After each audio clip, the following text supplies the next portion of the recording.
Salutare, salutare, Tudor Vova de la Superpont și bineînțeles cota 2 într-un meci de astăzi.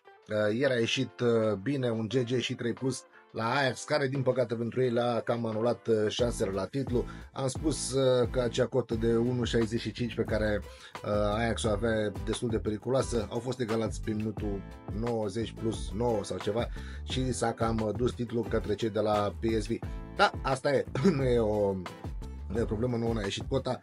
Încercăm o cotă interesantă și astăzi vine din Islanda, dar până atunci ai pe ecran linkul de unde poți să iei fără nicio mică problemă 100 de RON free bet fără depunere, garantat.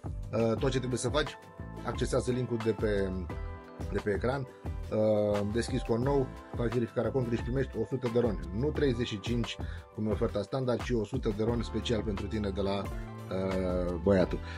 Bun, hai să vedem, hai să trecem la treabă. Să vedem în felul următor.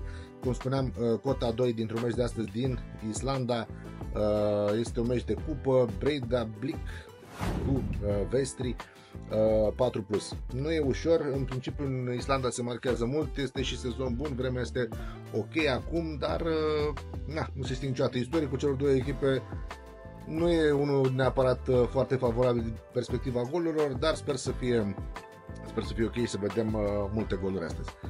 Vă mulțumesc foarte mult pentru atenție, vă pup, toate cele bune, luați free bet-ul de 100 de RON pentru că este păcat să ratați.